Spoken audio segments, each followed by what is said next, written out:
Hey everyone, Kathleen Michelle here, and thank you for tuning in to hear a little bit of a story about mindfulness and my journey. And hopefully, my journey can be an example of sometimes what not to do and what can actually help you in your journey. We all want a sense of peace in our mind, our body, and our soul. And we know that mindfulness is a strategy to get there. However, a lot of us have found it to be really difficult to just do mindfulness and even quitting on it, or maybe many times quitting on it, and then coming back and trying it again, and then being frustrated and forgetting about it, and then coming back. It, like me, I've done that. And there are some easy ways to get around the frustration of it. And I want to share that with you because, as I said, mindfulness has so many benefits, and we all are in this for a different reason. Maybe you're wanting to reduce your stress level. Maybe you're wanting to feel better in your physical form. Maybe you're wanting to feel more connected to your soul and your true self and whatever is bigger than us. Wherever you're at with mindfulness and why you're coming to mindfulness, there's a reason. There's a reason that you're here. There's a reason that you are drawn to it. And so being frustrated to the point that we give up on it clearly is no good. So let's address it. There's two big things that I think are in the way of us keeping our practice and actually feeling great benefits from it. So these are the two most common things that I have found for folks and for myself, but over and over again, when helping folks at workshops and retreats and just anyone who's coming to One Moment Center for mindfulness and guidance around mindfulness, there are two things that keep coming up over and over and over and over again that end up being frustrating, and even to the point of saying, screw it, I'm done with mindfulness. I'm going to find some other way, or I'm going to go back to what I was doing before, even though it wasn't really serving me. So, first one, you ready? First one is our expectations. We bring expectations to our practice. We want something out of it, right? Like I was saying, we're here for a reason and we're wanting that benefit out of it. Mindfulness, quick definition in a very simple way, is being in the present moment and doing our best to be in that present moment non-judgmentally. So we're observing, we're witnessing our experience, our thoughts, our emotions, our sensations, our reactions, our behaviors, or even outside of us, just noticing and observing what's outside of us without judging it. Other people, situations, the weather, the clouds in the sky, whatever it might be. We're simply observing this moment and doing our best to do so without judging it as right, wrong, good or bad, analyzing, right? So actually, mindfulness is super simple in that what it is very simple. Be in the present moment. Be in the present moment. Notice, observe, watch the present moment. However, we happen to be in these human bodies with these human brains, and our human brains are designed to consult the past and try to have a fortune telling capacity about us to see into the future. So our human brains are wandering around all the time, and our human brain is designed to put things into categories, including right, wrong, good, bad, should, shouldn't, safe, unsafe, trusting, not trustworthy, right? We're built that way. This human body, this human brain. So mindfulness in what it is very simple. Mindfulness in terms of practicing it, we're kind of set up. It's difficult. It's challenging.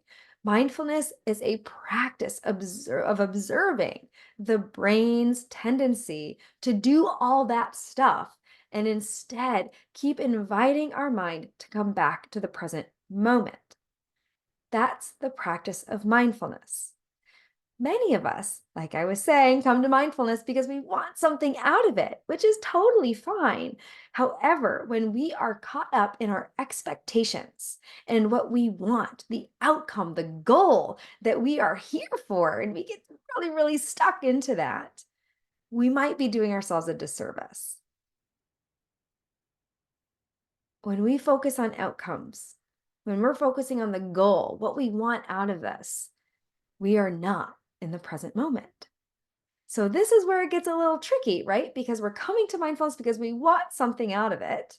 However, when we're focusing on what we want out of it, it could be getting in the way of us feeling good and at ease and in a flow with our practice of mindfulness.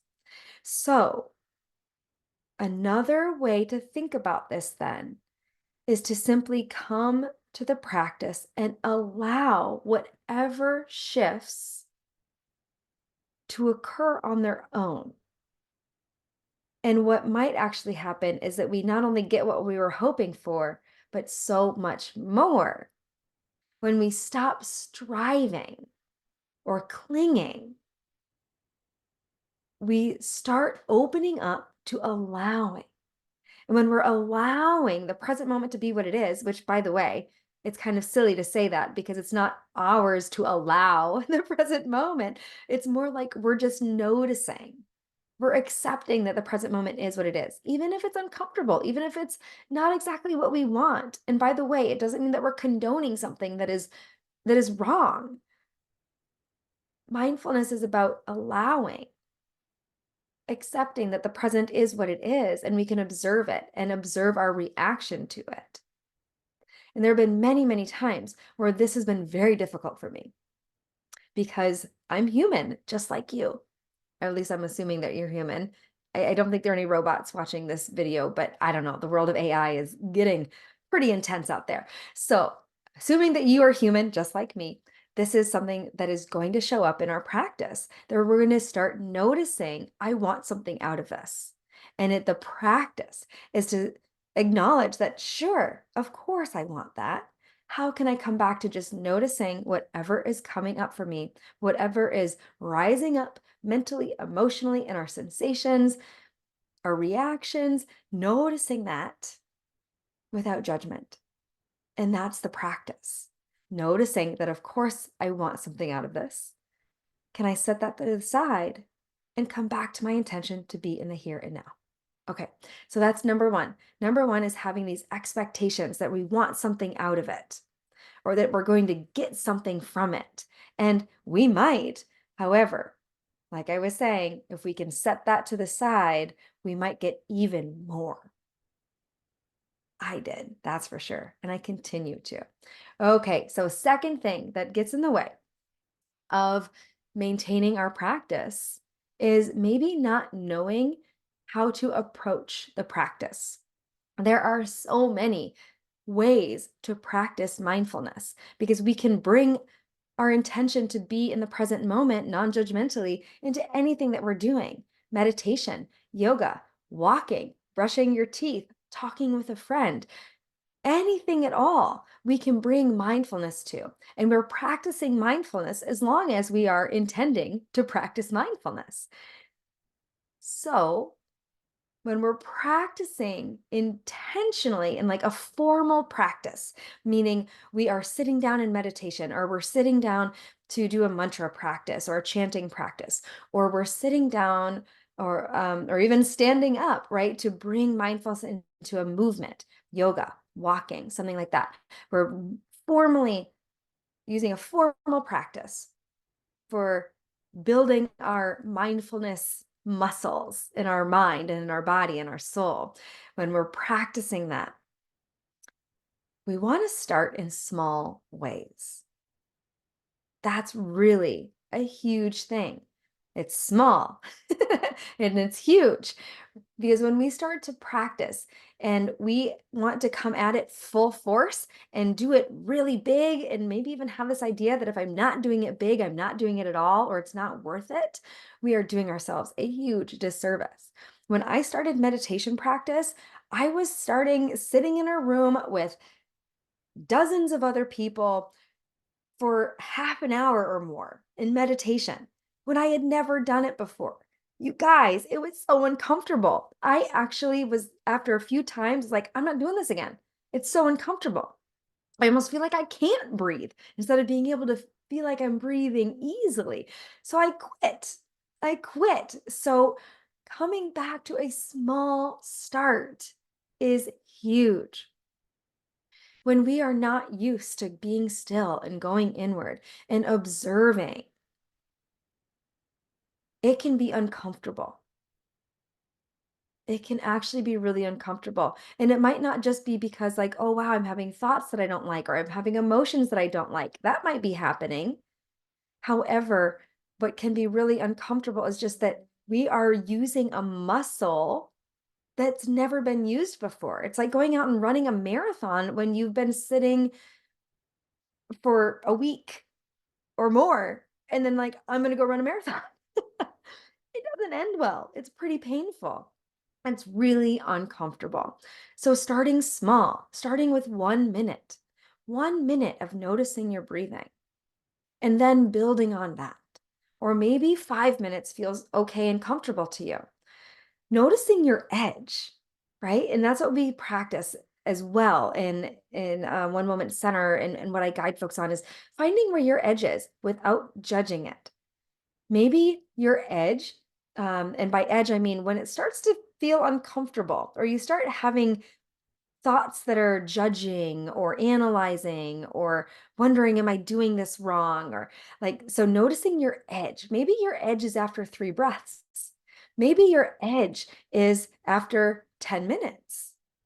There's no right or wrong here, and it doesn't matter. There is no better or worse or somebody who's more advanced or less advanced based on the time. That's that's not helpful. It's not a helpful mindset. So no, wherever your edge is, that's where the practice starts.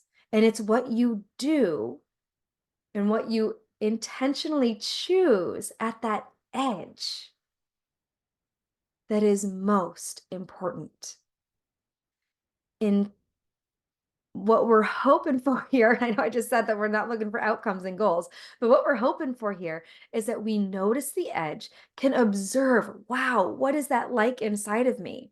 What is that like in my mind, in my body, in my emotions, in my soul? When I get to that edge, what shows up for me? What are the reactions that just spontaneously come about when I get to my edge? And then what can I intentionally choose to do? Breathe into it. Notice it like clouds in the sky and let them float by and come back to my breath?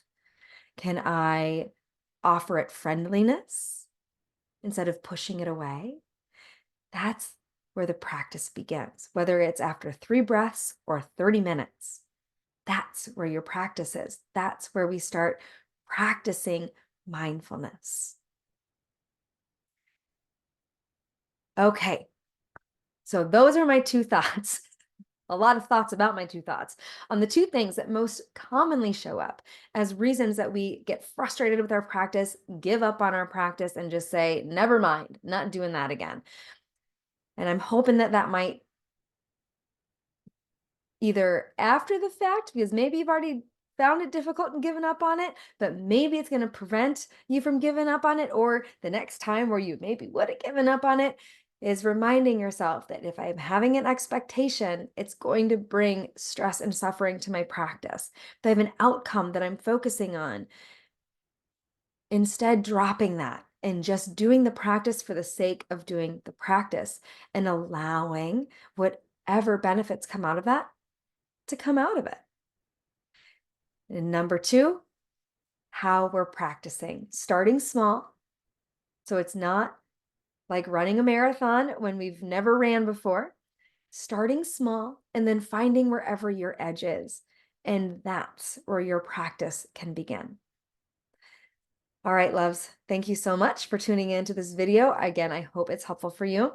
And I'd love to hear your thoughts about it and anything from your own practice or your own experience that you'd like to share with me and anyone else who happens to read about what you have to say. So drop comments down below or on Facebook or connect with me however you'd like. This is Kathleen Michelle, and you're watching a video in One Moment Center. Take care, everyone.